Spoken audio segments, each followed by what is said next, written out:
आती है और सभी को खिलाती है। इस तरह राधा और अनिल का रिश्ता पक्का हो जाता है। अब दोनों घरों में शादी की तैयारी होने लगती है।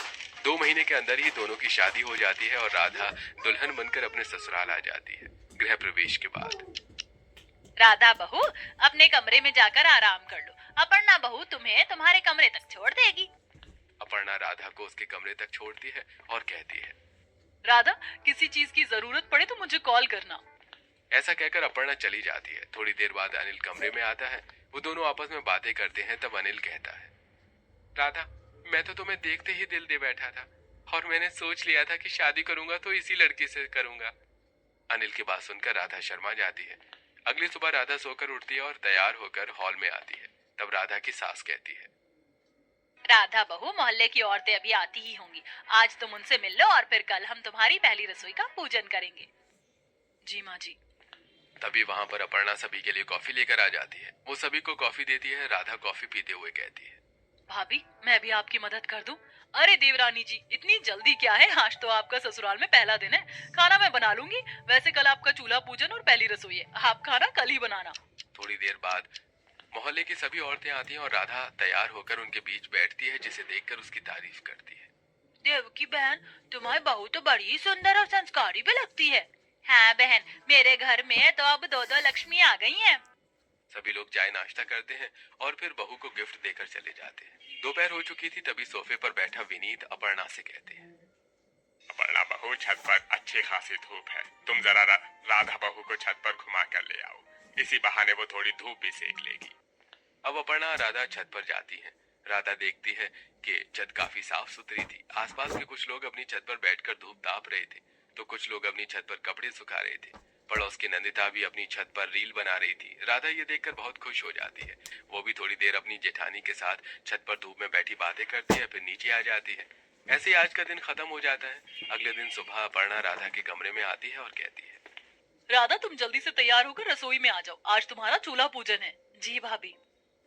अपर्णा की बात सुनकर राधा मन में सोचती है, अच्छा, इसका मतलब है कि मेरे ससुराल में गैस नहीं है बल्कि चूल्हा इस्तेमाल होता है।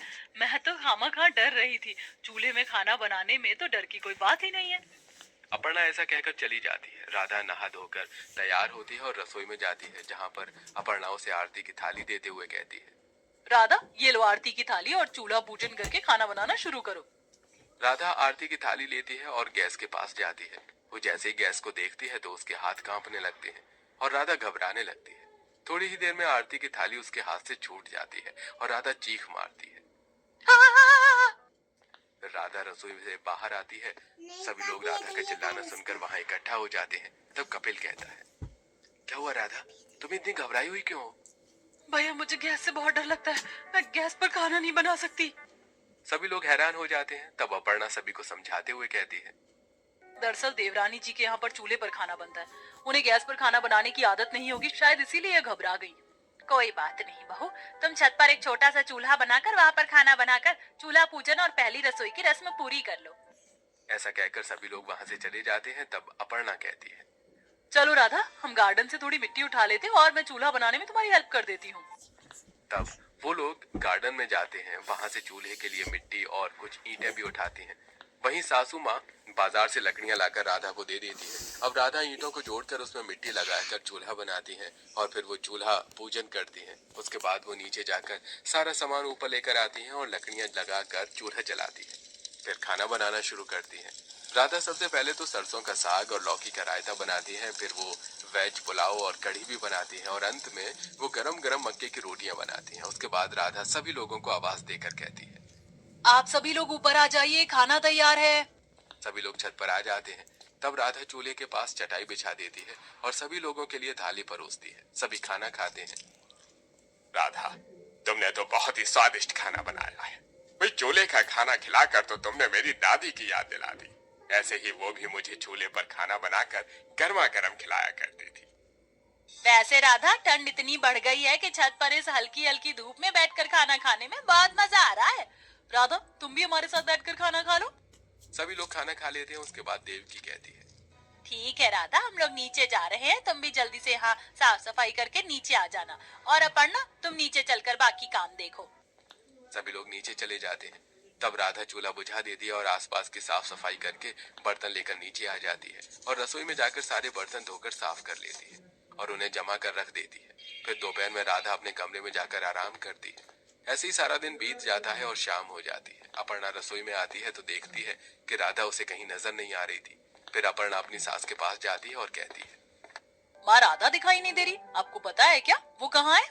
हाँ बेटा, मैंने उसे छत की तरफ जाते देखा है, शायद वो अभी भी छत के ऊपर खाना बना रही है। माँ जी, इतनी ठंड है छत पर और तेज हवाएं चल रही होंगी, राधा को खाना नीचे ही बना लेना चाहिए था। मैं जाकर देखती हूँ। अपर्णा छत पर जाती है तो देखती है कि राधा चूल्हा जलाकर चूल्हे पर खाना बना रही थी। अपर्णा को छत पर और ज्यादा ठंड लगती है। वो हाथों को बांधकर राधा के पास जाकर कहती है, अरे राधा, छत पर तो कितनी ठंड है, तुम यहाँ खाना क्यों बना रही हो? हम नीचे ही खाना बना लेते। नहीं नहीं अपर्णा भाभी, चूल्हे के पास बैठकर बिल्कुल भी ठंड नहीं लग रही है और मुझे तो खुले में खाना बनाना बहुत पसंद है। आइए ना आप भी चूल्हे के पास बैठिए, आपको भी ठंड नहीं लगेगी। अब अपर्णा भी चूल्हे के पास बैठ जाती है। उसे चूल्हे के पास बैठकर थोड़ा गर्म लगता है। अपर्णा कहती है, राधा, सच में छत पर खाना बनाने का भी अपना ही मजा है। देवरानी जिठानी आपस में बातें करती हैं। थोड़ी ही देर में राधा खाना बनाकर तैयार कर देती है और सभी को आवाज देकर ऊपर बुला लेती है। सभी लोग छत पर आते हैं और चटाई पर बैठते हैं। तभी राधा सभी को खाना परोस देती है और सभी लोग खाना खाना शुरू करते हैं। कपिल खाना खाते हुए कहता है, माँ, छत पर खुले में चूल्हे के सामने बैठकर खाना खाने में बहुत मजा आ रहा है ना? हाँ बेटा, लेकिन छत पर ठंड बहुत है। खाना खाकर सभी लोग नीचे आ जाते हैं। अगले दिन सुबह अनिल अपनी माँ के पास आता है और कहता है, माँ, राधा दिखाई नहीं दे रही है और मुझे ऑफिस के लिए देर हो रहा है और अभी तक नाश्ता क्यों नहीं लगा? तभी कपिल भी वहां जाता है और कहता है, अपर्णा जल्दी से नाश्ता लगाओ, मुझे देर हो रही है ऑफिस के लिए, लेट हो जाऊंगा। दोनों भाई अपने अपने कमरे में चले जाते हैं। तब देवकी अपर्णा से कहती है, अपर्णा बहू, जरा छत पर जाकर देख तो, राधा शायद नाश्ता बना रही है, देख उसका नाश्ता बना कि नहीं। अब अपर्णा सीढ़ियां चढ़ते हुए छत पर जा रही थी और साथ में मन ही मन में सोच रही थी, हे भगवान, राधा को नीचे खाना बना लेना चाहिए। बार बार सीढ़ियां चढ़कर छत पर जाना और नीचे आना मेरे लिए तो बड़ा ही मुश्किल है। ऊपर से ठंड के मौसम में छत पर ठंड भी लगती है। फिर अपर्णा छत पर जाती है और राधा को नाश्ता बनाते देखकर कहती है, राधा, छत पर इतनी हवाएं चल रही हैं, तुम्हें ठंड नहीं लगती क्या? नाश्ता नीचे ही बना लेना चाहिए था। भाभी, चूल्हे के पास ठंड कहाँ लगती है और मैंने आपको बताया था ना कि मुझे खुले में ही नाश्ता और खाना बनाना अच्छा लगता है। वैसे राधा, नाश्ता तैयार होने में कितनी देर है? सभी को ऑफिस जाना है। तैयार हो गया भाभी, आप सभी को बुला लो, हवा है पर धूप भी अच्छी है। अब सब ऊपर जाते हैं और चाय के साथ पूरी और आलू की सब्जी का नाश्ता करते हैं। ऐसे दिन बीतने लगते हैं। अब राधा रोज सुबह और शाम छत पर ही खाना बना रही थी। राधा को ऐसा करते लगभग एक हफ्ता गुजर गया था। आज सुबह सुबह कपिल अपनी माँ से कहता है, माँ, राधा रोज छत पर चूल्हे पर खाना बनाती है, जिसकी वजह से खाना बनने में देर हो जाती है। मैं पिछले 2 दिनों से ऑफिस के लिए लगातार लेट हो रहा हूँ और मुझे बॉस की डांट भी सुननी पड़ रही है। प्लीज आप राधा से कहकर खाना नीचे ही बनवाओ। हाँ बेटा, मैंने अनिल से कहा है, आज वो राधा से बात करेगा। तभी राधा आवाज देकर सभी को खाने के लिए बुलाती है। तब राधा के ससुर विनीत कहते हैं, अरे देवकी, मेरे पैरों में तो सीढ़ियां चढ़कर दर्द होने लगा है।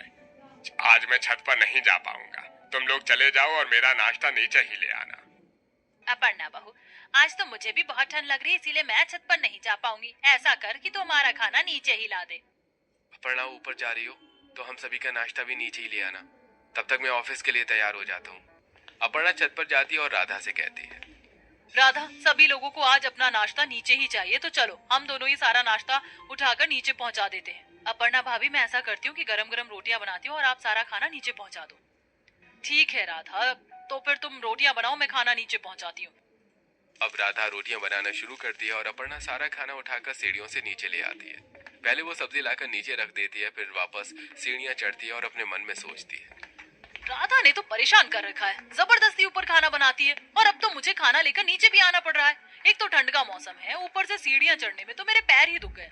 अब मैं कैसे समझाऊं राधा को कि छत पर खाना बनाना बेवकूफी के सिवा कुछ नहीं है। फिर अपर्णा छत पर जाती है और बारी बारी करके दाल, चावल, रोटी और बाकी का खाना भी उठाकर नीचे ले आती है। तब तक राधा भी नीचे आ चुकी थी। अपर्णा काफी थक चुकी थी, फिर भी वो सबको नाश्ता लगाती है। सभी लोग नाश्ता करते हैं। फिर अनिल राधा से कहता है, राधा, तुम्हें छत पर खाना बनाते 1 हफ्ते से ज्यादा हो गया है, अब तुम नीचे ही खाना बनाना शुरू करो। लेकिन अनिल, छत पर मुझे खाना बनाने में कोई एतराज नहीं है और चूल्हे का खाना तो बहुत अच्छा लगता है। बहू, छत पर खाना बनाने और आने जाने में काफी समय बर्बाद होता है, साथ ही सभी को परेशानी होती है। इससे बेहतर तो यही है कि तुम गैस चूल्हे पर ही खाना बना लिया करो। सभी की बात सुनकर राधा चुप हो जाती है, पर वो नहीं सुनती और छत पर खाना बनाना चालू रखती है, जिसकी वजह से अब चूल्हे में से काफी धुआं निकलता है।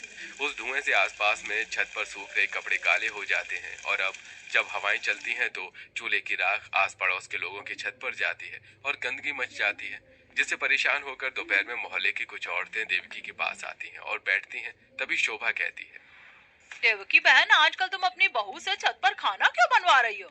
शोभा बहन, नई बहू गांव से है ना, इसीलिए उसे छत पर खाना बनाना पसंद है। देवकी बहन, तुम्हारी पसंद के चक्कर में सारी कॉलोनी के लोग परेशान हो रहे हैं। एक तो तुम्हारी छत पर चूल्हा जलता है तो इतना धुआं उठता है कि हम सबको परेशानी होती है, ऊपर से राख उड़ती है वो अलग। देखो देवकी बहन, हमारे बहुत पुराने संबंध है, हम नहीं चाहते कि वो खराब हो, इसीलिए जितनी जल्दी हो सके आप अपनी छत पर खाना बनवाना बंद कर दो। छत पर खाना बनवाकर आप अपनी छत तो गंदी कर ही रही हो, साथ में राख उड़ने से हम लोगों की छत पर भी गंदगी फैल रही है। ठीक है शोभा बहन, मैं आज अपनी बहू को मना कर देती हूँ कि वो छत पर खाना ना बनाए। सभी औरतें चली जाती हैं, जिसके बाद देवकी राधा के कमरे में जाती है और बैठकर उसे समझाते हुए कहती है, राधा बहू, तुम्हारी छत पर खाना बनाने की वजह से कॉलोनी वालों को भी बहुत परेशानी हो रही है, इसीलिए तुम आज से छत पर खाना बनाना बंद कर दो। माँ जी, छत पर खाना बनाने की वजह से भला किसी को क्या परेशानी हो सकती है? राधा बहू, समझने की कोशिश करो। गांव की बात अलग है, वहाँ पर गैस चूल्हा नहीं होता, सहूलियत नहीं होती। लेकिन जब शहर में गैस चूल्हा है और सारी सहूलियतें हैं, तो तुम्हें चूल्हे पर खाना क्यों बनाना है? गैस पर खाना बनाना चूल्हे पर खाना बनाने की अपेक्षा ज्यादा सरल और समय की बचत करने वाला होता है, इसीलिए कल से तुम गैस पर ही खाना बनाना। ऐसा कहकर देवकी वहां से चली जाती है। तब राधा मन में सोचती है, मैं भाभी से कहूंगी कि वो खाना बना ले और मैं बाकी के काम कर लूंगी। शाम को अपर्णा राधा के पास आकर कहती है, राधा, आज मेरी तबीयत ठीक नहीं, इसीलिए तुम रसोई में जाओ और खाना बना लो, मैं अपने कमरे में थोड़ा आराम कर लेती हूँ। जी भाभी। ऐसा कहकर अपर्णा अपने कमरे में आराम करने के लिए चली जाती है। राधा रसोई में जाती है और गैस को देखते हुए अपने आप से कहती है, नहीं नहीं नहीं, मैं गैस पर खाना नहीं बना सकती, ऐसा करती हूँ कि चूल्हे पर ही खाना बना लेती हूँ। ऐसा कहकर राधा फिर से छत पर जाकर चूल्हा जलाती है और वहीं पर खाना बनाने लगती है। रात हो चुकी थी और सभी लोगों को भूख लगी थी। अपर्णा अपने कमरे से बाहर आती है।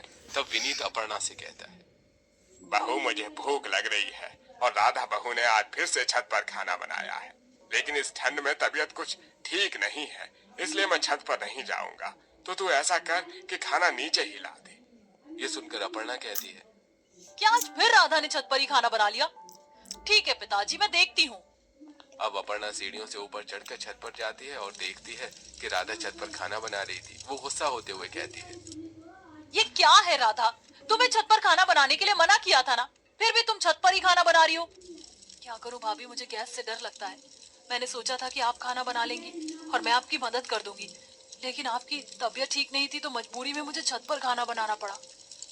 अच्छा ठीक है, अब तुम जल्दी से रोटियां बना लो, तब तक मैं खाना नीचे लेकर जाती हूँ, सभी को भूख लगी है। ऐसा कहकर अपर्णा सब्जी का बर्तन उठाती है और सीढ़ियों से नीचे उतरती है। अचानक अपर्णा का पैर फिसल जाता है और अपर्णा गिर जाती है। सभी लोग दौड़कर वहां आ जाते हैं। कपिल अपर्णा को गोद में उठाता है और फिर अपने कमरे में ले जाता है। तब तक राधा भी छत से आ जाती है। देवकी राधा से कहती है, राधा बहू, तुमने देखा ना कि छत पर खाना बनाने की वजह से ये क्या हो गया। अब तो सारा काम तुम्हें ही संभालना होगा, क्योंकि अपर्णा बहू के पैर में मोच आ गई है तो वो काम नहीं कर सकती। राधा को यह सुनकर बहुत बुरा लगता है। थोड़ी देर बाद राधा छत पर जाती है और सारा खाना नीचे लेकर आती है और सभी को खाना खिला देती है। अगली सुबह राधा जल्दी उठती है और छत पर जाकर खाना बनाने लगती है। थोड़ी देर बाद कपिल हीटर के पास बैठी अपनी माँ के पास आता है और कहता है, माँ, ऑफिस के लिए देर हो रही है, नाश्ता कब तक मिलेगा? बेटा राधा अकेली छत पर खाना बना रही है, अगर वो खाना नीचे लेकर आएगी तो बहुत देर हो जाएगी, हम सबको ऊपर जाकर खाना पड़ेगा। सभी लोग सीढ़ियां चढ़कर छत के ऊपर जाते हैं। फिर राधा चटाई बिछाकर सभी के लिए खाना लगाती है। सभी लोग खाना खा लेते हैं। ऐसे ही एक हफ्ता बीत जाता है और सभी छत पर चूल्हे पर खाना बनने की वजह से बहुत परेशान हो जाते हैं। आज अपर्णा भी ठीक हो चुकी थी, पर वो छत पर से सामान लाने से मना कर देती है। तो राधा लेकर खाना नीचे आती है। विनीत हॉल में बैठा हुआ था, तभी अचानक उसे बहुत तेज खांसी आने लगती है। अपर्णा जल्दी विनीत के लिए पानी लाती है। विनीत पानी पीता है और फिर कहता है, अरे, ठंड में छत पर जाकर खाना खाने की वजह से मेरी तबीयत खराब हो गई है। यह सुनकर अनिल बहुत गुस्सा होता है और राधा पर चिल्लाते हुए कहता है, राधा तुम्हें इतनी सी बात समझ में क्यों नहीं आ रही है कि तुम्हें छत पर खाना नहीं बनाना है बल्कि रसोई में जाकर गैस पर खाना बनाना है। अनिल, मुझे गैस चूल्हे पर खाना बनाने से डर लगता है। तुम्हारा दिमाग खराब हो गया है? एक नंबर की गांव की गवाह लड़की हो तुम। सारी दुनिया गैस चूल्हे पर खाना बना रही है और तुम हो कि तुम्हें चूल्हे पर खाना बनाना है। मेरी ही गलती थी कि मैंने एक गांव की गवाह लड़की से शादी की। अगर आज के बाद तुमने चूल्हे पर खाना बनाया ना तो मैं तुम्हें तुम्हारे घर छोड़ दूंगा, समझी तुम? अनिल ऐसा कहकर गुस्से से बाहर चला जाता है। राधा वहां खड़ी रोती रहती है। थोड़ी देर बाद राधा भी रोते हुए अपने कमरे में चली जाती है। तब अपर्णा अपने सास ससुर से कहती है, माँ, पिताजी, राधा के गैस चूल्हे से इतना डरने के पीछे कोई ना कोई वजह जरूर है। हाँ बहू, मुझे भी यही लगता है। तू ऐसा कर कि बहू के कमरे में जा और प्यार से उससे पूछ कि आखिर क्या वजह है कि वो गैस पर खाना बनाने से डरती है। ठीक है माँ जी, मैं अभी जाकर राधा से पूछने की कोशिश करती हूँ। अपर्णा राधा के कमरे में जाती है तो देखती है कि राधा रो रही है। अपर्णा उसके पास बैठती है और उसके सिर पर हाथ फेरते हुए कहती है, राधा, तुम्हें इतना दुखी होने की कोई जरूरत नहीं है। देवर जी तुम्हें बहुत प्यार करते हैं, उन्होंने तो गुस्से में ऐसा कह दिया। मैं क्या करूं भाभी, मैं खुद भी चाहती हूँ कि मैं गैस चूल्हे पर खाना बनाऊं, लेकिन मुझे गैस चूल्हे पर खाना बनाने से बहुत डर लगता है। लेकिन राधा, मुझे एक बात बताओ कि तुम्हें आखिर गैस चूल्हे पर खाना बनाने से इतना डर क्यों लगता है? भाभी, हमारे गांव में तो सबके यहाँ चूल्हे पर ही खाना बनता है, लेकिन एक दिन हमारे गांव के साहूकार रणजीत सिंह के यहाँ पर गैस चूल्हा और सिलेंडर आया। रणजीत सिंह की पत्नी बहुत खुश थी। हमारे गांव में उनके सिवा किसी के यहाँ गैस सिलेंडर और चूल्हा नहीं था, इसीलिए गांव की सभी लड़कियां उनके घर उनका गैस चूल्हा और सिलेंडर देखने पहुंची। रणजीत सिंह की पत्नी नम्रता सभी को गैस चूल्हा सिलेंडर दिखाते हुए बोली, आज से हमारी रसोई में इसी गैस चूल्हे पर खाना बनेगा। ये देखकर गांव की सभी लड़कियां बहुत खुश हो रही थी और राधा भी बहुत खुश हो रही थी। फिर उसने नम्रता से कहा, नम्रता भाभी, आपको देखकर अब धीरे धीरे गांव के सभी लोग गैस चूल्हा मंगवाएंगे। मैं भी अपने पिताजी से कहकर गैस चूल्हा मंगवाऊंगी। उसके बाद सभी लोग अपने अपने घर चले गए। अगले दिन गांव में चारों तरफ हाहाकार मच गया जब गांव वालों को ये पता चला कि नम्रता गैस चूल्हे पर खाना बना रही थी और तभी सिलेंडर फट गया और उनका सारा परिवार उस सिलेंडर के फटने से जलकर मर गया। अब आप ही बताइए अपर्णा भाभी, अगर मुझे गैस चूल्हे और सिलेंडर से डर लगता है तो इसमें मेरी क्या गलती है? राधा, तुमने अपने मन में इतना बड़ा डर छुपा कर रखा था और कभी हमें बताया तक नहीं। भाभी, मुझे ऐसा लगता था कि आप लोग पता नहीं ये सुनकर मेरे बारे में क्या सोचोगे, इसलिए मैंने कभी बताने की हिम्मत नहीं की। राधा, तुम्हारा डरना सही है, लेकिन मुझे सिर्फ एक बात बताओ कि सड़क पर रोज लाखों गाड़ियां चलती हैं और सैकड़ों एक्सीडेंट भी होते हैं, तब भी क्या लोग गाड़ी चलाना छोड़ देते हैं? नहीं भाभी, अरे वो लोग गाड़ी चलाना छोड़ भी नहीं सकते, क्योंकि अगर सभी ने डर कर गाड़ी चलाना छोड़ दिया तो हमारा जीवन तो रुक जाएगा। देखो राधा, गांव में साहूकार की पत्नी और उसके परिवार के साथ जो हुआ वो एक हादसा था। किसी कारण की वजह से वो हुआ होगा। हमें गैस चूल्हा इस्तेमाल करते हुए सावधानी रखनी होती है, जो उन्होंने नहीं रखी। अगर हम सावधानी रखकर काम करें तो ऐसे हादसे क्यों होंगे भला? हाँ भाभी, आप सही कहती हो, मुझे अपने डर पर काबू पाना होगा। राधा, तुम सुकून से सो जाओ। कल सुबह मेरे साथ रसोई में चलना, हम दोनों मिलकर गैस पर खाना बनाएंगे और तुम अपने डर से बाहर आ जाओगी। ये बात सुनकर राधा अपनी जेठानी को गले से लगा लेती है। उसके बाद अपर्णा राधा के कमरे से बाहर चली जाती है। तब राधा अपने मन में सोचती है, अपर्णा भाभी सचमुच कितनी अच्छी, वो मुझे कितनी अच्छी तरह से समझा रही थी। मैं भी अपने आप से वादा करती हूँ कि मैं भाभी के साथ गैस चूल्हे पर खाना जरूर बनाऊंगी, चाहे मुझे कितना ही डर लगे। अगले दिन राधा सुबह उठती है और नहा धोकर रसोई में पहुंचती है जहां अपर्णा नाश्ता बनाने की तैयारी कर रही थी। अपर्णा राधा को देखकर कहती है, आओ आओ राधा, देखो मैंने सब्जियां काट ली हैं, आटा भी गूंथ लिया और सारी तैयारी कर ली। अब तुम गैस जलाओ और हम खाना बनाना शुरू करते हैं। राधा गैस चूल्हे के पास जाती है। उसे गैस को देखकर फिर से घबराहट होने लगती है। तब अपर्णा राधा का हाथ पकड़ती है और कहती है, राधा, मैं तुम्हारे साथ हूँ, तुम्हें कुछ नहीं होगा। ये लो लाइटर और गैस जलाओ। राधा डरती हुई लाइटर लेती है और अपर्णा की तरफ देखती है। फिर राधा गैस जलाती है और अपर्णा के साथ खाना बनाना शुरू करती है। थोड़ी ही देर में राधा को ठीक लगने लगता है। तब राधा अपर्णा से कहती है, भाभी, अब मुझे डर नहीं लग रहा है, मुझे घबराहट भी नहीं हो रही है। मैं गैस चूल्हे पर आराम से खाना बना सकती हूँ। थैंक यू सो मच भाभी, अगर आप नहीं होती तो मैं जीवन में कभी भी गैस चूल्हे पर खाना नहीं बना पाती। अरे राधा, इसमें थैंक यू की क्या बात है, चलो अब हम सभी का खाना लगाते हैं। अब राधा और अपर्णा मिलकर सभी को खाना लगा देती हैं। सभी लोग ये देखकर बहुत खुश हो जाते हैं कि राधा ने गैस चूल्हे पर खाना बनाया है। तब देवकी कहती है, राधा, मुझे बहुत खुशी है कि आखिर तुमने गैस चूल्हे पर खाना बना ही लिया। माँ जी, अनिल, आप लोग मुझे माफ कर दीजिए, मेरी वजह से आप लोगों को बहुत परेशानी हुई। नहीं राधा, इसमें गलती सिर्फ तुम्हारी नहीं बल्कि हमारी भी है। अपर्णा ने हमें सब कुछ बता दिया था कि तुम क्यों गैस चूल्हे पर खाना बनाने से डरती थी। हमें भी इस बात को समझना चाहिए था। उन लोगों की बात को बीच में काटते हुए अनिल कहता है, अरे वो सब तो ठीक है, लेकिन कल हमें छत की साफ सफाई करनी होगी। कॉलोनी वालों की बार बार शिकायतें आ रही हैं। क्यों ना हम कल छत की साफ सफाई करके अपनी कॉलोनी वालों को छत पर खाना खिला दे। इससे उनकी शिकायत भी दूर हो जाएगी और छत की साफ सफाई भी हो जाएगी। सभी लोग इस बात पर सहमत होते हैं।